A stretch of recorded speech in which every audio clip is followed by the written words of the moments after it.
morning, everybody. It's Mish here, and today I thought we would do a page in the Daphne's diary journal. So I was kind of thinking I would do just a little, maybe this little page here. I'm going to take that out because it's easier to work with if I can pull that out. This is, I'm not sure which part of this series, of this playlist, so be sure to check out the other videos where I showed how to actually make the journal, and we did our first page. We did a little specimen slide, then added just some really gorgeous little images, a nice little pocket with a tag, and that's the back side of the tag. We also did that little image, which is truly magical, and I think that's all we've done so far.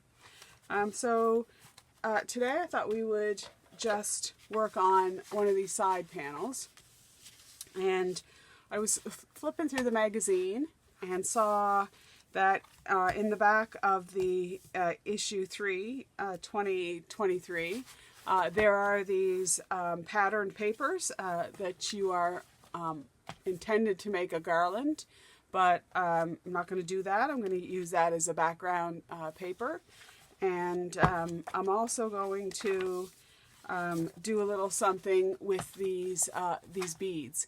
So I've seen these beads before. Of course, as a crafter, you notice things, but I kind of thought they were for kids because they were always kind of in the kids art section.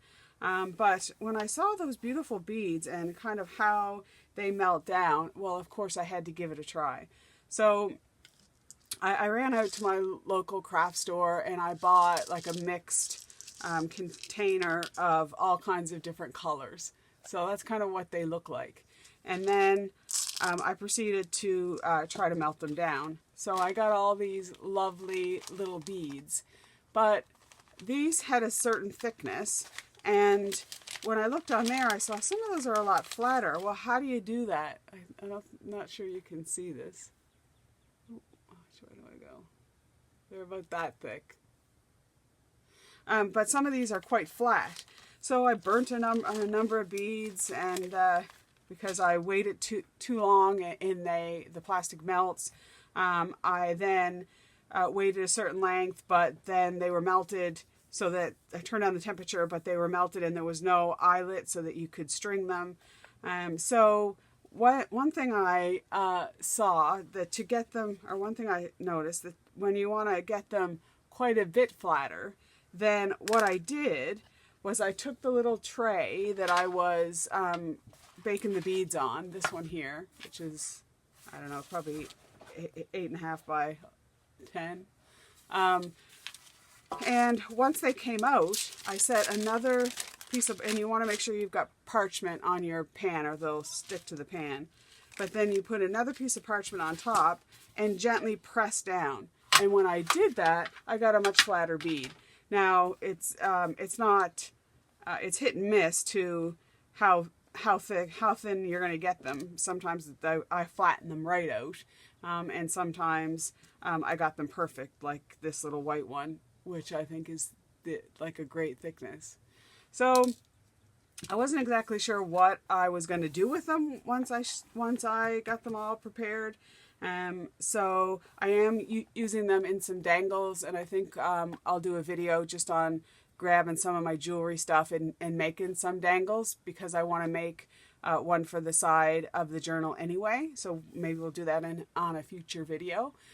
But for today, I just thought I would use them as a sampler. So I've already cut the page that I want to use for this one.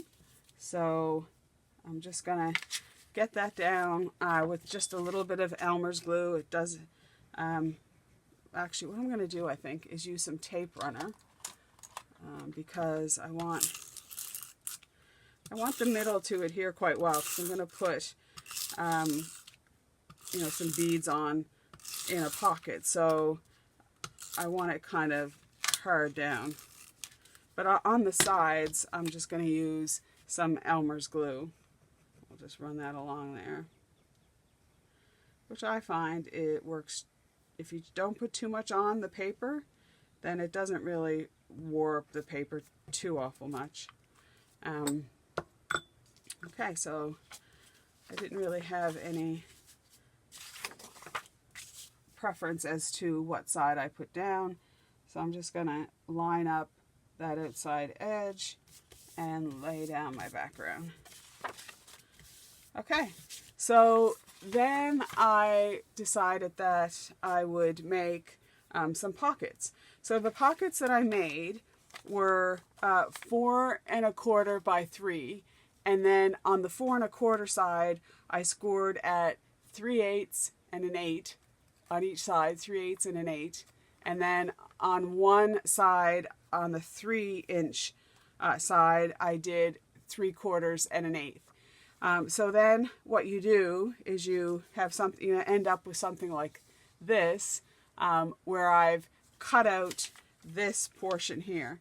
So you want to cut out this little box on the end, okay, and that's cutting through your 1/4 and your 1/8 and your 3/8, your 1/8 and your 3/8. So you want to cut that right out completely. Is what I've done. And then you just want to make an angle cut like this, so that it looks something like that. You're going to cut out that box, and then you're going to angle that. And then you get a pouch that looks something like this. So I wanted to have a window, so I took one of my dies, and I'm not sure which die set that it is. I had it set out here, but oh, here it is. The one that I used, I just used a shape like that. I centered it as best that I could, and I ran it through the die machine. I've then put some score tape on the sides. Score tape is a really great tape for holding things down quite firmly. I can leave a link in the description below for that. So there was kind of like my pocket.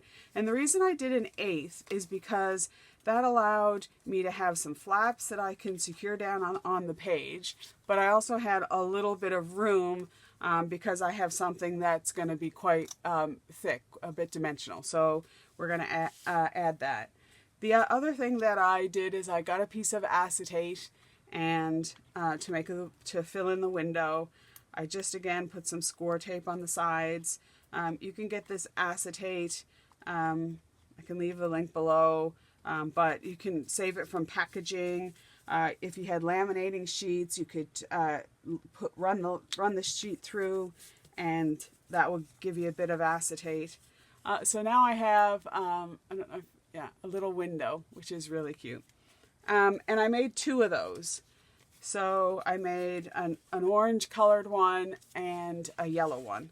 So I think I'll put the orange at the top. I think that looks better. And they're both pretty much the same size. I think this one got a little bit bigger, to be honest. I think I'll put that at the bottom. And with this one here, I think it's still, no, with this one here, with one of them, I made the side here, I made that at 1/4 inch, 1/4 inch, and 1/8, where this one here was 3/8 and an 1/8. Okay, so I just made this one here just a 1/4 inch bigger. I don't think it really matters because the depth is still the same. Okay, so then I took the beads and I made a little sampler. Okay, so you can make this little bag out of acetate. Not acetate, but yeah, I guess this is a thinner acetate. I happen to have a little bag full of these, and again, I can link it below. But you can make your own, or if you had the little baggies, you could use a little baggie. And then I just fastened it to a piece of cardstock, and I made a little topper so that once the pocket gets set down, then that's going to just go right at the top like that. Okay? Which I think I might change them around. I'm not sure.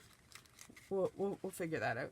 So I thought, well, we'll put the little sampler on one of the pages, and then I wanted something else, so I went to my sequins, and I wanted to make a little sequin sampler. We're gonna change this up because that's the way I like it better, I think. So that it could go in the top pocket. And then what I did with this one is I took my sharp tool and I cut along the sides so that I could open the bag up. And then I put some of the score tape on the back side of this one. And then I placed the sequins on it and stuck them down. And that's just so when I put them in the display window, they don't just all fall to the bottom and then you can't see what's in the bag. And it doesn't really matter because it's kind of for display purposes only. So, so I thought that would be another one that we could do. And then I haven't finished the topper yet, but just how I made this topper is I took my, just some plain paper and my edger. But if you had deco scissors or, you know, just wanted to cut it out yourself, or you have a die, then that's what I did kind of for the bottom piece there. And then for the top piece, I used, if you saw one of my other videos, we had these, I think they ended up, were going to be birds. You folded them and put them in a display, but I've used the strips as papers and kind of like a washi paper, washi tape. So that's what I used for the background there on here. And that gave me a shape like this. So then I basically just cut a strip of your little edged paper and then glued it on top so that it looked quite like that. I then went and from the packaging that one of my packaging of one of my parcels that I got had some pink tissue paper. So I folded that. I think there's probably like 1, 2, 3, 4, 5, 6, maybe 6 or 8. 1, 2, 3, 4, 5. I think there's like about 10 layers there. And you need to have it good and thick in order for it to punch, because if you try to punch just a couple sheets of tissue paper, it's not going to work. You're going to have to back it with a piece of cardstock or something. But because it's so thick, you can make a pretty good cut with that. I found the only thing is that on one of the edges it might have it catches a little bit just on one side. So then I took my tiny attacher, and this is the best little stapler. It's Tim Holtz. It makes these tiny staples, and I stapled that. And I had one here, which I can't find, with a normal staple. Here. So you can see the difference between a normal stapler in my right hand and the tiny attacher in my left. The staple size, I would say, is it's about half the size. So it makes it really great for little embellishments and what have you. And then I just fluff those up. I just took all the edges and fluffed them up, and then you can use them as a little flower, a little embellishment there. And then for the little butterfly, I took my butterfly stamp or punch, and I just took some of the Daphne's diary text. So I cut out some of the text from the magazine, and I made my little butterfly, and that's what goes there. And at the dollar store, they have little packs of glitter and foil paper pad. Here in Canada, it's $1.25, but I'm sure you can get similar at other dollar stores, Poundland. And they have the mirrored foil, which I love, but then they have the glitter as well. So on the computer, I printed out just a bunch of little sayings on some cardstock, and then I ran it through the trimmer and made strips. And that's how I got my little saying. And then I just backed it onto a piece of the glitter stock. And again, at the dollar store, you can get these little gold and silver rivets. So I just put those on each side. And then that's how I made the little topper. So we'll put that on we'll put that on the top here. I just need to get a piece of cardstock for the back there, because I didn't think to do that. So let's just get a piece of cardstock. There we go. And then I want the cardstock. Sure, I had a piece of cardstock there. That's what happens when you are filming. You get everything laid out and then you just can't find stuff. But no worries. I'll just make another one. So I will need it about 2 1/4 by 3. Let's start there. We can cut it down if we need to. This is the best trimmer ever.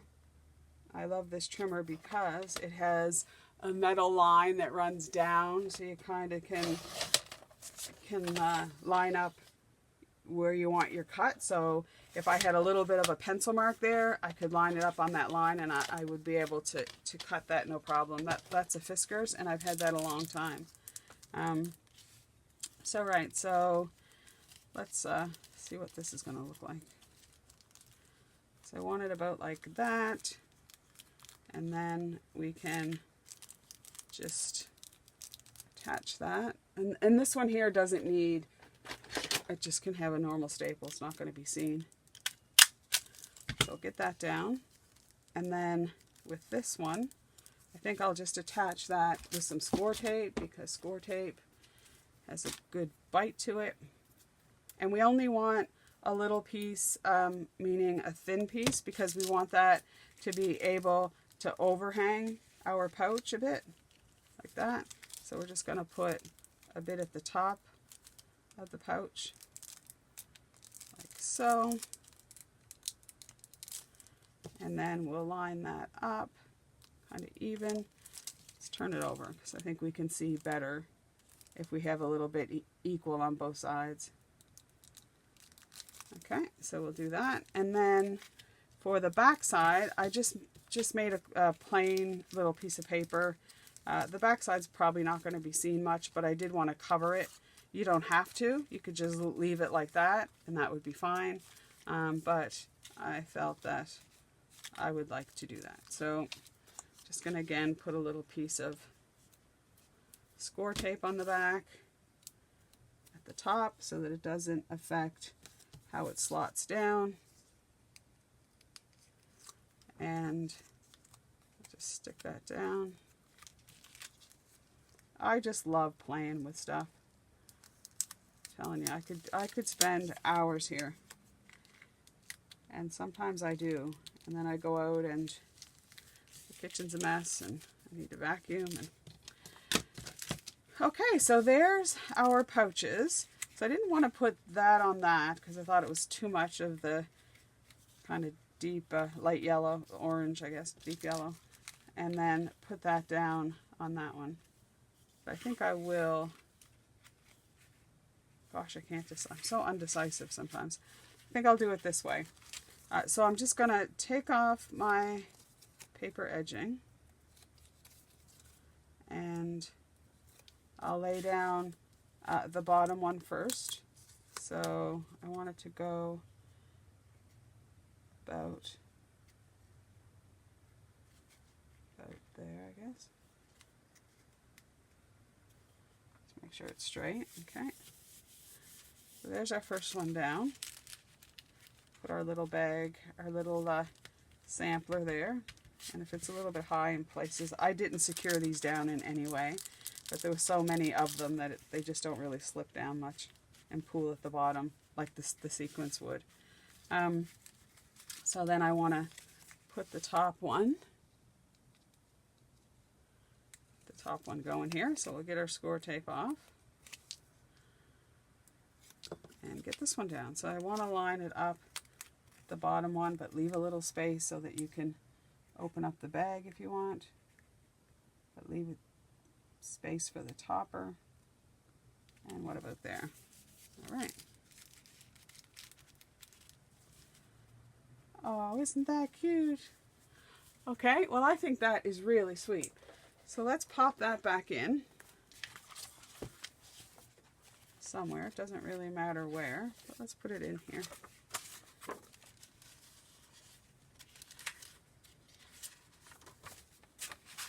you could always move it around later. But I kind of like this because the colors in the pockets kind of match up to the colors in that in this page here. There we go. Slide that in. I'll probably take that flap out. I definitely will. And rearrange it. So I might as well do that now. And I'm just going to put that aside. Use that another day. So that's how it would look when we're working through. I might have to move it because of the dimension of it, but let's see. If we got it in our, there, it's lined up good. So we would open up the pages and we would get to there. You know what I think I might do? I might put it in the middle. Anyways, like I said, we can move that round. But there you go. So there's another page done in our Daphne's Diary Journal. Okay, so I've decided to move it to the center for now, just because there's more room and it's not going to make the little this little pocket bend as much. And one thing I just wanted to clarify, because I think earlier in the video I had said that one of these full score lines was 3/4.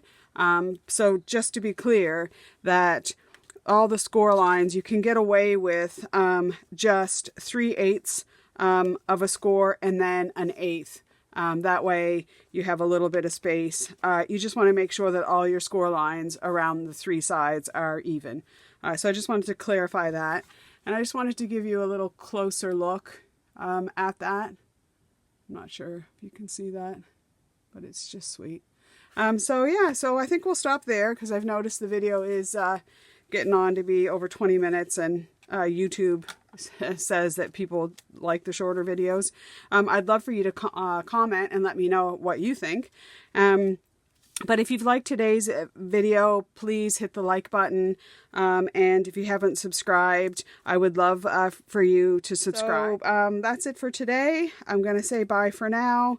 I hope that the week is good to you, and we'll see you back next time. Bye for now.